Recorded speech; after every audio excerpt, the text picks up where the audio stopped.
times we just want to get better today. What does that kind of look like, and what does that phrase kind of mean to you as you try to turn this thing around? Yeah, just no matter what the circumstance, you just gotta try to get better every day. You gotta get that 1% progression in, and that's what everybody in this building is trying to do today. And trying to do yesterday. Just trying to do, like, no matter what our record is, we just trying to get better every day. Greg Pickle. Good morning, Lance. Thanks for your time. Lance, when you talk about the confidence you have going into this weekend, is it something you're seeing in practice, in the meeting rooms? I mean, what kind of things have you seen so far from the team this week that gives you that feeling? For an example, on Monday, we had like almost every guy come in. Monday's our off day, so we had almost every single guy come into the building, get some type of recovery in, get some type of workout in to get better that day, because they couldn't sit at home and not get better. So that's just one example this week. Joe Giuliano. Good morning, Lance. As a young player, what has all this lack of success that Penn State's had this year done to your psyche? I mean, mentally, what goes through your mind, and how do you think you guys can dig out of this? I'm not really focused on how it affects me. I'm just trying to get better at every single day. That's what. Just trying to come in with a just compete, just do all the core values, just positive attitude, great work ethic, compete in everything you do, and sacrificing. So that's what I'm just trying to do every day. I'm not even worried about how it affects me. Nate Bauer. Hey, Lance. During the quarantine, like, what was your workout situation like? What were you able to do or not do? Well, I wasn't really able to lift weights as much as I am here, because everything was closed down. So I mean, I was able to go to some high school football fields. My old high school football field actually got closed down, so I had to drive about 25, 30 minutes to get to the next high school. So it was kind of hard to work out, but got it done. Nebius Wellborn. It's Nubias Wilborn, Patrick. And yeah, my man, thanks for taking the time out for us. When you look at this season, I know it's a tough year, but what are the things that you have found joy in this season, or you are thankful for this year? Just the team. This is family culture here. Everybody's embraced each other. No matter what our record is, everybody wants to win, of course, but it's just a team. Partha Vidya. What's going on, Lance? Appreciate the time this morning. Earlier, you kind of touched on it, and if you don't want to get into it, but you talked about like some kind of off the field distractions for you last year, and how that weight's been kind of lifted off your shoulders for you to be able to, kind of play better this season. What has that been like? What were some of those things that were hindering you kind of off the football field? For one example, it's basically like the main cause of what was happening, because I have sleep apnea, so I got diagnosed with it last year, so I had to get a CPAP machine, and I just started getting used to it like this summer. So that is what mainly caused it. I was coming late to certain stuff in the morning, so I knew I had a problem, so I just wanted to get it checked out, got a diagnosis. I have a quick follow-up to that. Go ahead real quick, please. Yeah. How'd you kind of learn about your condition? Like, what was it that caused you to go to the doctor initially? I was just asleep all day, and I felt like I wasn't getting no sleep, and I was sleep 12, 14 hours a day, and I just wake up, felt like I slept an hour maybe. So. Rich Scarcella. Lance, how did you how can you compare how you're feeling now to to before you were diagnosed? And how long had you dealt with sleep apnea? Do you know? How long did you have a sleep issue? Well, I think it was since high school, but I think having a schedule, having like a morning schedule every single day in college, it just got a lot worse.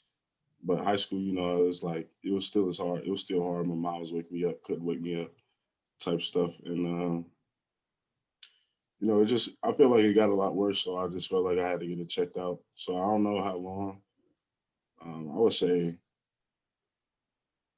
it got a lot worse my second semester here. That's probably when I felt like I definitely it was something going on. How much better are you doing now?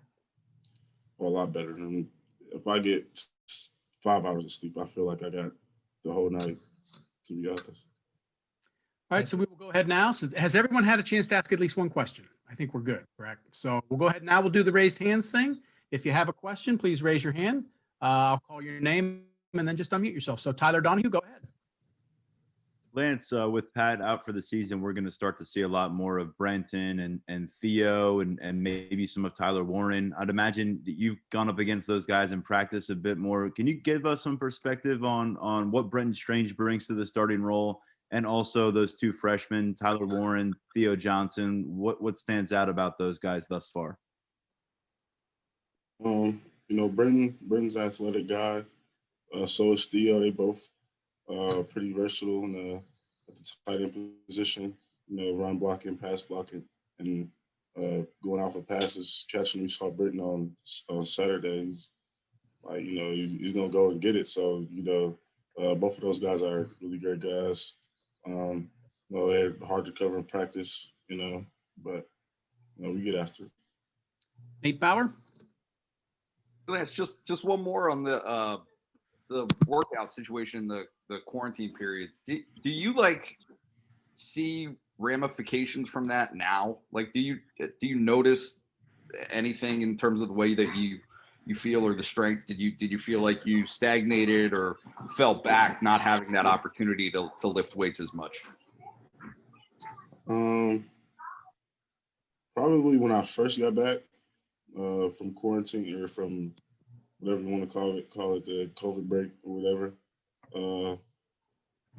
Probably like when I first got here, I was struggling a little bit, lifting weights because I felt like I had gotten weaker, obviously, because I haven't lifted weights in however many months it was. So, but I'm not really feeling it now because we already caught back up in the weight room. So I'm already hitting past my numbers from last year. So, I'm doing well now. Andrew Porterfield. Hey, Lance, as a pretty young player yourself, what's your confidence level in the other young guys on the team to continue to make an impact through the second half of the year? Oh, it's high. I mean, it has to be now. I mean, we down some guys, so some young guys are going to have to step up. It's the only way that you can do it. Next man up mentality, Britton's going in a lot more because Pat's out now. It's a lot of guys like that on the team as freshmen, as sophomores, that need to step up and play. Rich Scarcella. Hey, Lance, can you tell us or describe to us what you see on film from Michigan's offense? A lot of running the ball, play action pass. They do a lot of sneaky stuff with their tight ends. And that's pretty much all I can say right now. Okay. Joe Giuliano. Lance, I know the Big House isn't going to have any fans this Saturday, but how does it feel to you going back home and playing in that stadium? And were you a Michigan fan when you were a young kid? Actually, I was a Michigan State fan when I was growing up, but it means a lot. Going back home. I know a lot of guys on that team. A lot of guys in that state, obviously. So, it means a lot going back home. Arthur Badiaya. Lance, I want to ask. Somebody asked earlier, but I want to ask one more question about Brenton Strange. what is it that you see in him that gives you the confidence that he can fill those big shoes that Pat has left behind? Just seeing his progression from last year. His routes got 10 times better. His run blocking got 10 times better. He's gotten stronger, he's gotten quicker. So I have a lot of confidence in him going into this Michigan week. Tyler Donahue. How is Curtis Jacobs coming along in his first college season, and where do you think maybe the biggest steps forward for him have been since you first met him on campus? Curtis he's progressed a lot. If I had to say one thing that he's gotten a lot better with going into this week, it's the playbook. He's it's hard because he's a freshman. He's learning two spots. He has to learn two spots, so he can get as much playing time as he can. And it's hard for him, but he's doing a good job. He's doing a better job than most guys would coming in as a freshman. So that's it's doing pretty good. Rich Scarcella. Lance, have you ever played on a team that's been in the middle of a stretch like this or had a stretch like this? And what do you think it'll take for you guys to get back on the winning track? You repeat that? Sure. Have you ever been on a team that's been through a stretch like this that you're going through now? And what do you think it'll take for you guys to end this thing and get back on the winning track? I would just say you got to work harder. Can't just give up now. That's all. I've never been on a team that's lost as many games in the season before. So I don't know. I'm gonna just do my best to come up to practice every day with the core values in my mind. So that's all I can do. All right, so these would be our last two questions here. Tyler Donahue, go ahead. One more follow-up on Curtis Jacobs. You know what it's like to come to LBU as a top prospect at that position. How do you kind of deal with expectations entering that situation, and how has Curtis kind of handled the mental side of things? Not the playbook so much, but just dealing with being a highly rated recruit and playing that position at Penn State. I think he's taking it well. Obviously, I've talked to him about it because, he's basically in the same position that I was coming in as a 4-star, basically, and then after you're on campus, getting it upgraded. So, I've talked to him about it, but, he's doing good with it. He's definitely doing good. And last question, Parth, go ahead and close us out.